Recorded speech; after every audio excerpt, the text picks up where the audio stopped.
नमस्कार दोस्तों, मेरा नाम अनुज है। टारगेट एग्जाम विधि चैनल पर आप सभी लोगों का स्वागत है। दोस्तों, आज के वीडियो में हम लोग जीके और साइंस के 10 प्रश्न हल करेंगे। ये बहुत ही महत्वपूर्ण प्रश्न है, ध्यान से देखिएगा। आइए शुरू करते हैं। पहला प्रश्न है, भारतीय संविधान के अनुच्छेद 27 में किसका वर्णन किया गया है? ऑप्शन इसमें डी वाला सही होगा। किसी भी धर्म को प्रोत्साहित करने हेतु कर में छूट का प्रावधान, अर्थात किसी भी धर्म के प्रचार प्रसार में कर जैसी व्यवस्था में छूट का प्रावधान होगा। ऐसा प्रावधान भारतीय संविधान के अनुच्छेद 27 में किया गया है। ऑप्शन ए है आपका, कुछ मामलों में हिरासत और नजरबंदी से संरक्षण का अधिकार। यह भारतीय संविधान के अनुच्छेद 22 में वर्णित है। काम की न्याय संगत और मानवोचित दशाओं तथा प्रसूति सहायता का प्रावधान भारतीय संविधान के अनुच्छेद 42 में वर्णित है।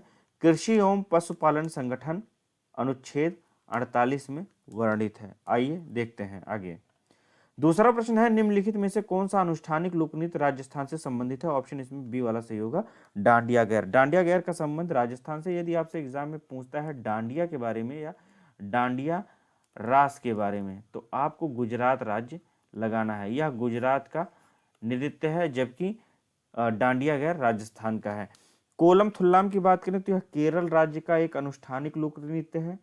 कड़गम या कारगम तमिलनाडु राज्य का एक अनुष्ठानिक लोक नृत्य है। और चांग लेजॉन मिजोरम राज्य से संबंधित है। मिजोरम राज्य का लोक नृत्य है जो पावी समुदाय के द्वारा किया जाता है। पावी समुदाय के द्वारा किया जाता है। तीसरा प्रश्न है, निम्नलिखित महारत्न कंपनियों में से किसका मुख्यालय कोलकाता में स्थित है? इनमें से CIL अर्थात कोल इंडिया लिमिटेड का मुख्यालय कोलकाता में स्थित है, जिसके चेयरमैन इस समय PM प्रसाद हैं। PM प्रसाद। और इसकी स्थापना नवंबर 1975 में हुई थी। आइए ऑप्शन ए देखते हैं। ONGC का फुल फॉर्म होता है oil and natural gas corporation, जिसकी स्थापना 14 अगस्त 1956 में हुई थी। और इसका मुख्यालय न्यू दिल्ली में है। न्यू दिल्ली। या एग्जाम में देहरादून आएगा तो आपको कंफ्यूज नहीं होना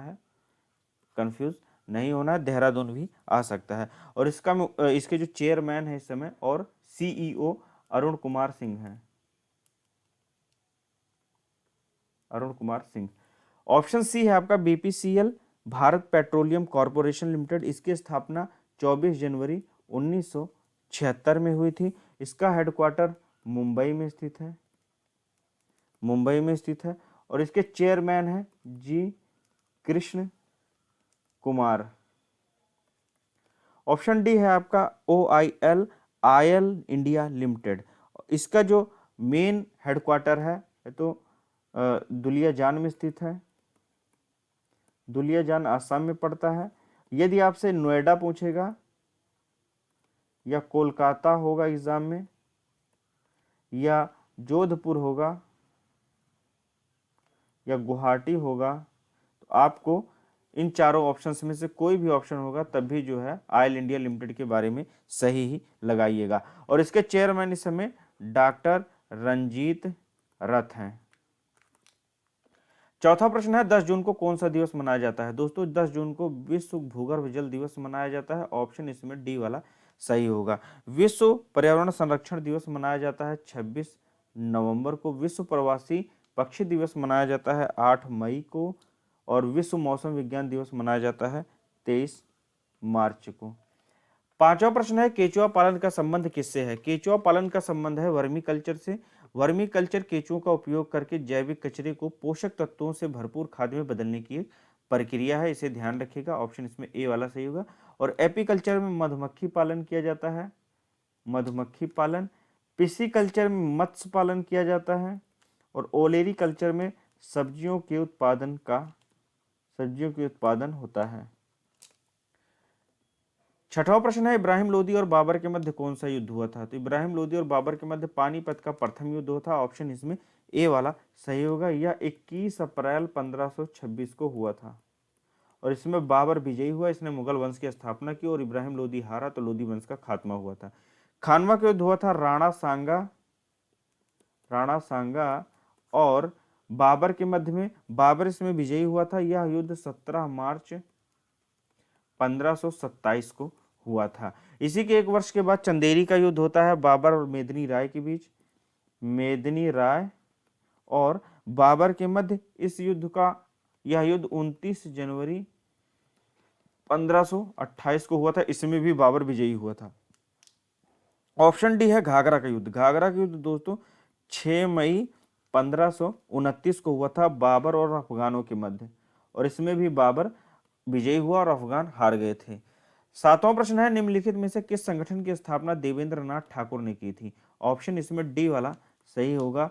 तत्वबोधिनी सभा की स्थापना 1839 में देवेंद्र नाथ ठाकुर ने की थी। ऑप्शन इसमें डी वाला सही है। आइए अन्य ऑप्शन को देख लेते हैं। ऑप्शन ए है आपका अनुशीलन समिति। अनुशीलन समिति की स्थापना वारेंद्र घोष ने की थी। वारेंद्र घोष। यदि वारेंद्र घोष एग्जाम में नहीं रहता है तो आप लोग सतीश चंद्र बसु लगाएंगे, सतीश चंद्र बसु। यदि ये भी नहीं रहते हैं तो परमथनाथ मिश्र लगाएं। इन तीनों का योगदान था इसकी स्थापना में, तो याद रखिएगा। और हिंदू धर्म सभा की स्थापना राधाकांत देव ने की थी। राधाकांत देव ने 1830 में। और पूना सार्वजनिक सभा की स्थापना महादेव गोविंद रानाडे या एम जी रानाडे द्वारा 1870 में की गई थी। आइए आगे देखते हैं। आठवां प्रश्न है अवरक्त किरणों की खोज किसने की थी? अवरक्त किरणों की खोज दोस्तों की थी सर विलियम हर्शल ने। ऑप्शन इसमें बी वाला सही होगा, 1800 में। और रेटर द्वारा, जॉन विलियम रेटर के द्वारा परावैंगनी किरणों की खोज की गई थी। परावैंगनी किरणों की खोज की गई थी 1801 में। विलियम कॉनराड रोंटजेन ने खोज की थी एक्स किरणों की, एक्स रेज या एक्स किरणों की खोज की थी 1895 में। और पॉल विलार्ड ने गामा किरणों की खोज की थी, गामा किरणों की 1900 में। 9 प्रश्न है लाइसोसोम को क्या कहा जाता है? लाइसोसोम को आत्मघाती थैली कहा जाता है। ऑप्शन इसमें डी वाला सही होगा, या अंग्रेजी में हम लोग सुसाइड वेसिकल कहते हैं। ऑप्शन ए है प्रोटीन की फैक्ट्री। प्रोटीन की फैक्ट्री कहलाता है राइबोसोम। राइबोसोम। कोशिका का शक्ति केंद्र या power house of the cell कहा जाता है माइटोकॉन्ड्रिया को।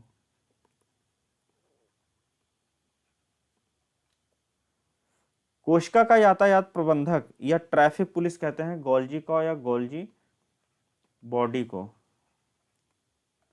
10वां प्रश्न है उत्प्रेरक लोहे का चूर्ण का प्रयोग निम्नलिखित में से किसके निर्माण में करते हैं? तो ऑप्शन इसमें ए वाला सही होगा। अमोनिया गैस बनाने की हैबर विधि में लोहे के चूर्ण का प्रयोग किया जाता है।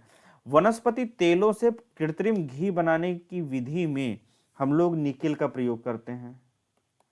निकेल उत्प्रेरक का प्रयोग किया जाता है।